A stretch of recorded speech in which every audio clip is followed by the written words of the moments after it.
Okay, greetings and salutations. It's January 10th, 2019. We're on our episode number 16, isn't it? 16. Yeah. Yeah. Of Alien Contacts and Bob's Life. Okay. I believe we left off close to the time that I trekked up here with Paul leading the way to Chicago.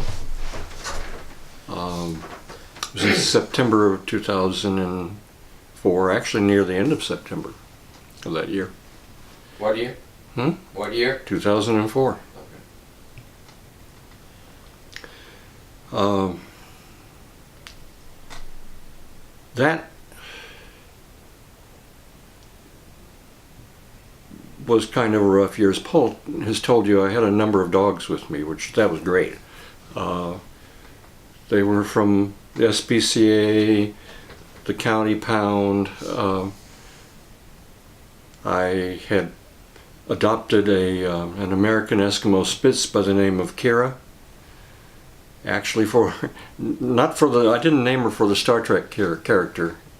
I named her for the Olivia Newton-John character Kira in Xanadu. She had such a sweet smile. Well, Kira had such a sweet smile.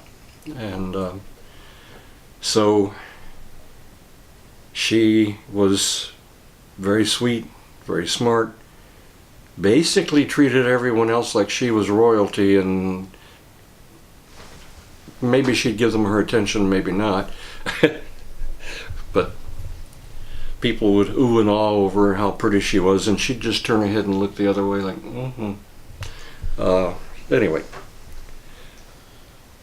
I also adopted a retired racer by the name of Kenji, a greyhound. His racing name was Eeyore, the King. And he was the king. King of kindness and compassion and understanding, and sweetness. Very advanced soul. If Jesus had been a dog, if I had been a dog, it would have been Kenji. He raced for 5 years, which is pretty good for a greyhound. They usually make 1 or 3 years, and that's about it. He then lived with the family for a while, and evidently they had a child on the way, and I think the wife was afraid, with Kenji being as tall as he was as a greyhound, that, maybe he might bump into the kid or something by mistake. So anyway, I lucked out. I got Kenji on Thanksgiving Day of 1999, and he totally amazed me. He helped guide Kira around. She was going blind because of retinal degeneration. It's a recessive trait in American Eskimo Spitz. So apparently her two parents must have both had the recessive trait, and when they got together it made a dominant trait. And Kenji would guide her around, and he was really very helpful to her. I had other dogs. Some of them had personality issues, but I figured I was giving them a chance for a life they wouldn't have had otherwise. So most of them were older dogs. A lot of people don't adopt older dogs when they should. But, puppies are real cute. Certainly they're adorable. Everybody wants to adopt them, and that's fine. But older dogs need homes too, and they need love. And they need to give love. And so I used to refer to us as the 7 dogs, counting myself. Paul, you were lucky. You were lucky. You got a chance to meet Kenji. I did. Yeah. What do you think of him? It's a cool dog. Yeah. Very laid back. Yeah. Very personable. Very nice. Very smart. Anyway, I had to have Kenji sent over the Rainbow Bridge, and that one is a weird one. Sad, certainly, and weird in some ways. Beautiful in some ways. Couple of months before, no, actually, probably about 8 months before I had him sent on, he was walking in front of the TV one day when I was watching the movie Dragonfly, at the end of that movie, it's such a neat treatment of a rainbow. Instead of like normally as you see it in the sky, it looked like you could walk over it, like a bridge. And Kenji stopped in front of the TV right at that moment. And I didn't think of anything. I said, "Look, I'm trying to watch TV here, okay?" And he looked kind of sad at me and gave a and then walked on over to the doorway of the living room, stopped and looked back at me and looked very sad. And then it dawned on me, and I looked back at the TV picture of this rainbow-like bridge, and I thought, "Oh my God." I said, "No, Kenji, you can't be thinking that. No." 2 months later, I found out he had lymphatic cancer. Lymphatic carcinoma. The vet told me that, actually he called it the Big C. He told me that there was a place in Tampa I could take Kenji, and that they would give him radiation and chemo, and it would do to him what it does to people. They would try to keep it to a minimum. And I said, "No, I'm not going to do that to him. I wouldn't do it to me or anyone else I care about." And so I gave him a super antioxidant vitamin pill with his food every day. And strangely enough, the cancer went into remission for 6 months. If he had gone through the irradiation and chemo, he would have been very sick, and the cancer would have gone into remission for 6 months then too. And then he came back with a vengeance. But at least he had 6 healthy, happy months. On January the 8th of 2004, I had to have him sent on. That was in the morning of that day. That night, I was sitting on the couch in my living room in the cottage, and all of a sudden, Kenji was in there. He was in the living room. I didn't see him come through the door or anything. The door was closed and locked. He came over and stood in front of me, and I thought, I got to try this.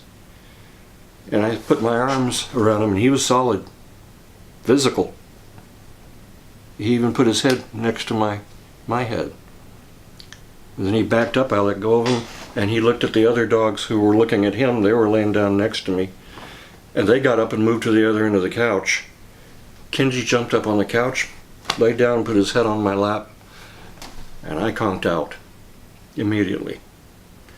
I don't know if he was using my energy to become solid or what. I have no idea. If anybody could come back from the dead, he would have been able to.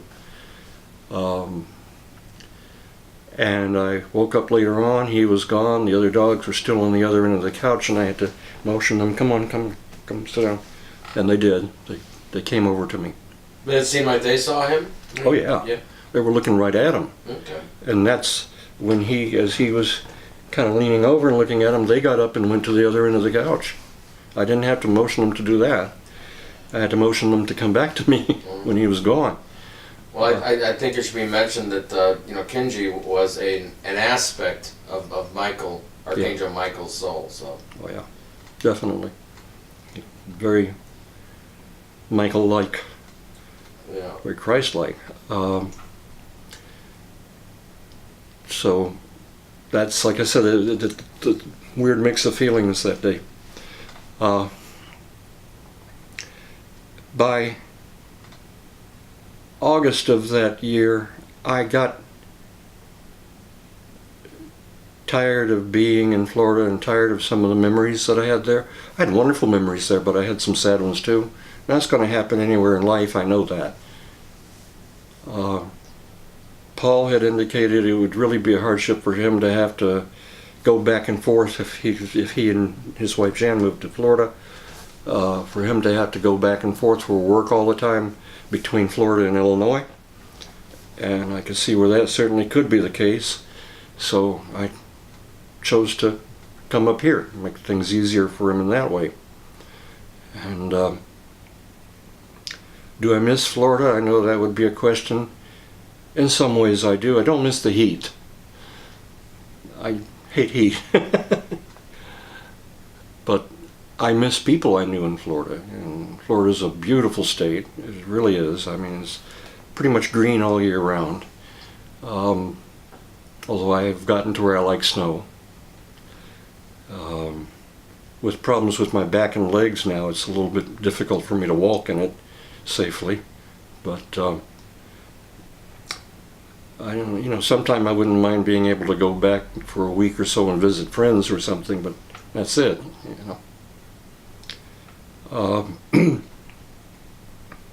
So near the end of September that year, Paul flew down, as he said, on Spirit Airlines. Excuse me, and to Tampa, and then we took off, went back to Lakeland for a few days to get things ready, and then departed and started on our journey here to Chicago. Weird thing happened on the way. We're driving along. Do you remember the name or number of the highway? I don't. It was around the south end. As you go from Florida to Illinois, you run across the trailing end of the Smoky Mountains. Yeah. And it was right around there. I'd have to look on a map, but it was right around there.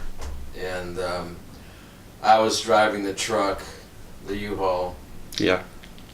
truck, and Bob was driving his car, and all the dogs in the car. Yeah. Yeah. And They were well behaved. should I tell this part? So, I noticed a helicopter, Yeah. an ominous looking military, one of those, black helicopters, Yeah. no markings on it whatsoever, kind of zooming back and forth along the highway, kind of low. Real low. And then it got to about where we were. And I noticed there was a couple guys in the back, and one of them had a semi-automatic or an automatic, some kind of a military style rifle. Yeah. I don't know what it was. He was, they were, I don't know, let me think, maybe 500 feet up, a little diagonal Mm-hmm. to the left of me as I'm going north and I'm driving. I could see him.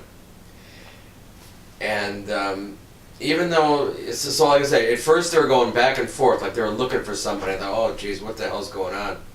And then they got to about right where we were, and I was like, I called Bob on the phone, and I'm like, do you see this? And he's like, yeah. I'm like, this doesn't look good.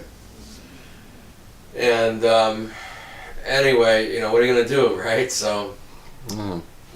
I just kept driving, and I don't know how long it lasted, but after some time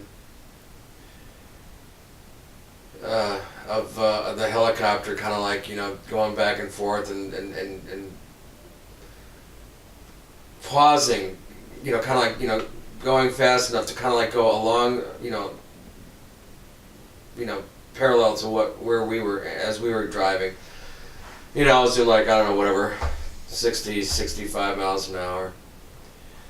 And eventually it went away, and that was a Finally. relief. And I picked up that Michael wanted to give us a contact. I think it was later that night he told us, right? I think so, yeah. At one of the motels we stayed at. And he said that they were, in fact, some dark military that was going to take us out. That's what they were there for. And that he had put a cloak of invisibility over us so they couldn't see us. And the rest of the way home, it took us several days to get home. I think it was at least 2 nights in motels, right? Yeah, it was. And because of all the dogs needed to be stopped and walked and watered, and Bob couldn't handle the driving too long. Well, I did pretty good. You did fine. But I'm just saying, I could have gone a lot longer, a lot farther. I mean, You're used to it. Yeah, I am. So, we got home. I think it was the third day from leaving. Late in the afternoon. Got off the freeway and everything. It was right around dinner time. Mm-hmm. And so we got to the house, and I don't know if we had started even unpack the truck or anything yet, but I think it was actually I think it was a couple days after. But the point is that we were out in the backyard, and oh no, I take that back. We were on the back porch. I take that back. Right when we got back, when we almost got home, there was some more black helicopters. There was several. That was before then. Yeah. There was several, and we just thought, well, we're not going to worry about it. We'll either be protected or we won't. And since we knew what was kind of going on, I called Bob on the phone and told him, and he sent them a psychic message, and they in fact had somebody on board that was psychic, and that he could key in on, and he told them if they don't get the hell out of there and leave them alone, he was going to blow them a kiss. A quote from Superman 2. Yeah, and you can imagine what that meant. Mm-hmm. So, right after moments after he said that and did that, less than half a minute later, they all kind of like panned out and left. A few days later, we were in the backyard, and we saw a bunch of helicopters again. Black copters, same deal. And Bob sent them the same message and said, listen, next time you do this again, I'm not going to give you a warning. This is the last warning you're getting. And they panned out, they left. And we got different, forms of intimidation over the years, but that was the end of the helicopters. Yeah. That was no more black helicopters showing up. So that's that. We got like a minute left. Do you want to say anything else? Not enough time to really. Excuse me. I think it was on a Friday afternoon we got here, Friday evening or so we got here. I forget. Next day, I know we went shopping at Sears that next evening, and we got an air conditioner for my room, and also I was noticing on TV that there was a hurricane heading for Florida, or actually over Florida at that time.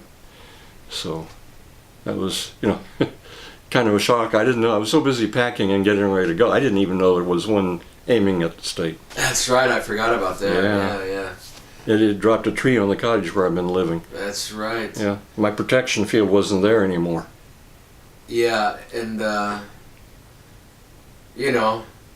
using weather manipulation as they do, they were sending another message, huh? Could be. It may be. It may have just been nature, but either way. Well, that was one of those work. big storms. I know you worked on it. You tried to. You think you were able to calm it down, but a lot of these superstorms, you're not able to stop. Not because they're being directed apparently by some other force. That's what I'm trying to say. Yeah. I really don't want to get into that. I don't want to spend time on it or give it power. Sure. All right. Well, that's the end of this one.